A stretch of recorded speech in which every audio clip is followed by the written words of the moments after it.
And so I started thinking to myself, well, you know, if we're moving into this, we're going to have to expect new leaders. We're going to have to expect this new kind of, you know, forefront of religion that's going to come forward and, you know, save the planet as such. Yeah, well, that's how they're going to, like, deal with it. Sell it to us, yeah. Yeah, how are you going to sell it to us? Come on, give us your best shot. Basically, I started looking towards royalty because obviously, you know, royalty seems to be where it's at in the sense of the coat of arms of Great Britain. It's on there. But everywhere I look, it always leads me to royalty. It's a bit like, you know, David Icon's reptilian kind of stuff. It always kind of leads to this weird thing, whatever you want to call it. And obviously, William is a symbolic person within, like, the continuation of the royal family and everything. But basically, I've nothing to go on at first, and I just had this real small whim. I thought, Diana, is she going to be the personification of Isis? You know, is she going to be the next person to be identified with this god? And thinking it through, I was like, you know, quite probably not, but, you know, let's have a look anyhow, may as well have a look. And so basically, to just talk about Isis a little bit.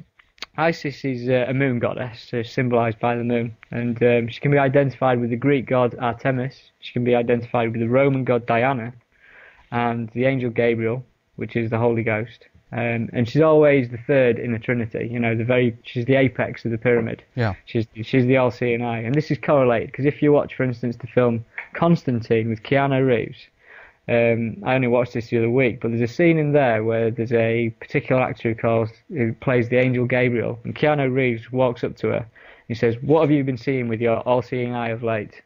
Yes, I spoke with the bishop. Yes.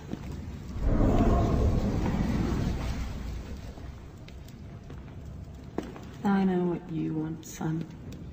Still keeping your all-seeing eye on me.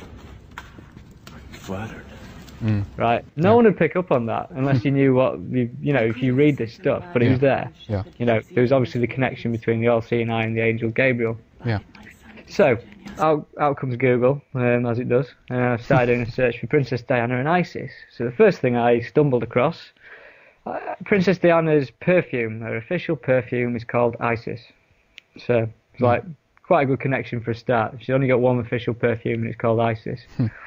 So you start looking into things a bit more, and then you see that Princess Diana has got a memorial, which is a ring of water, and it's in the Serpentine, right next to Buckingham Palace in London. And I went down there to have a look at it and see if I could see anything else. But basically, this ring has east and west kind of flows of water, and the flow down this ring, and then at the other end they conjoin, so east and west meet. So if you think of that symbology of east and west meeting, Islam and Christianity conjoining, do you know what I mean? The whole idea of unifying something into one. Yeah. So there's the symbology of the unification of two extremes in this ring of water. But basically, if you look into Isis, she's identified with the Holy Ghost, as I've said, and the angel Gabriel. And now in the film The Lord of the Rings, which is an esoteric piece of work by J.R. Tolkien, obviously everyone knows the Lord of the Rings because it's been put on the cinema screens, but there's a character in there called Galadriel, and if you look into the history of the character Galadriel, she was identified with the angel Gabriel, i.e. that's what she was, that's what she's symbolic for. And she was the wearer of a water ring. She controlled the water ring.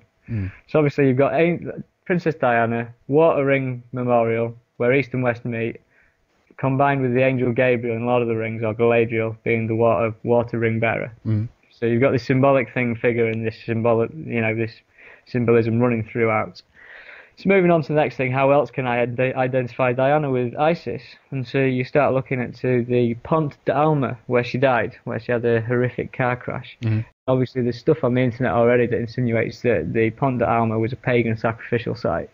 And it was used like ritually for hundreds of years, like prior to you know, the modernisation of the area.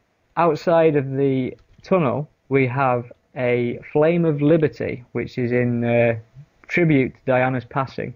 The Flame of Liberty, which is similar to the Olympic torch. Well, in fact, it is the Olympic torch.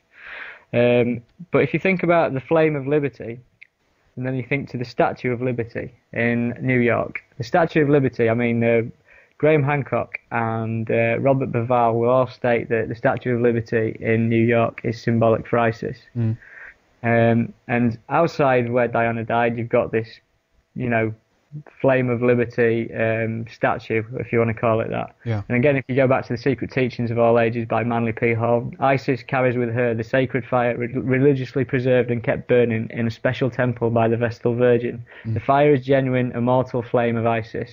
So, symbolically, what she's got outside the Pont d'Alma is a connection to ISIS yet again. So, moving on, I'd got wind of a tribute in Harrods, and this is where, obviously, do you know much about the Diana murder inquest and everything that goes with it? Much of it, not all the details, but the overarching story is very familiar to me, yes. Right, yeah, obviously there's the whole conspiracy, the idea that she was murdered, and Al-Fayed believed that she was murdered, and there's the fight with the royal family, essentially. Yeah. I mean, if you go to Harrods, and this is where it's proof that both sides are in on the same act, and this shows that this whole idea of the conspiracy of the murder of Princess Diana is all part of the intended stage play that's been going on all along. In the Harrods, I went up to a woman and I said, "Where's the Princess Diana memorial?" She went, "Oh, it's in the Egyptian staircase." So I was like, "You're joking me." So I get led to this Egyptian staircase, and you go in, it's real. I've been to Egypt, and it's pretty much exactly the same as what you'd expect in Egypt. Real grand, golden-looking like staircase with escalators in it and stuff like that, and loads of cheap perfumes, well, not cheap, really expensive perfumes on sale. Yeah. And you walk over to the shrine of Princess Diana and Dodi Al-Fayed, and you've got these two pictures. You've got, obviously, Diana and Dodi. Think about that. Christianity and you've got Islam. Right. And these two pictures are being symbolically held up by a dove. And the dove is also attributed to the Holy Ghost, which is the same thing as the angel Gabriel and everything else that goes with it. So you've got symbology there. Below these two photographs, you've got a pyramid, right? A 3D pyramid with a time glass in it. So symbolic to pyramids and time and stuff. Yeah. Then on either side of that, you've got two very tall candles, looking like a number 11 and also looking like the two pillars of Freemasonry that ISIS is standing between. So what I'm here and proposing today is that essentially we have got Princess Diana being identified with the fertility god of ISIS. Very interesting. Do you have, by the way, taken any pictures of this memorial? I've got photos of it. The problem I've got is I can't write enough in enough time because I work full time as well to get this all out. Do you know what I mean? It's such a big thing to write about. Of course. It requires a lot of time. Yeah. But basically, so you think about this with the New World Order, they wanted a one world religion. We've got the combination of Christianity and Islam here symbolically in Harrods. Right, and obviously Islam and Christianity both accept the angel Gabriel as a messenger of God. So we've got the proof here that they want to do this with Diana. They want to identify her with ISIS. So what does that make Prince William? If ISIS is, the mother fertility god, that obviously means that William naturally becomes the son. Yeah. Okay. Yeah. So looking at this, I thought, right, we have to do a bit of research into William now. And I 6 months ago, someone said that I was going to be researching the royal family. I'd have laughed my head off and said, get away. It doesn't concern me whatsoever. But I've ended up being driven down this path, and it's doing my head in. Yeah. but anyhow, Prince William's birthday. He was born on June the 21st. You know when June the 21st is? That's the summer solstice. Yes. Yeah. So basically, the Son of Most High. Yeah. So in the New Testament, the angel Gabriel announced, "He shall be great, and he shall be called the Son of the Most High. The Holy which shall be born of thee shall be called the Son of God." Right? Yeah. So we've got Prince William's birthday, and it's on the solstice, when the sun is most high. Yeah. Right? And then you look into it a bit further. How old is he in 2012?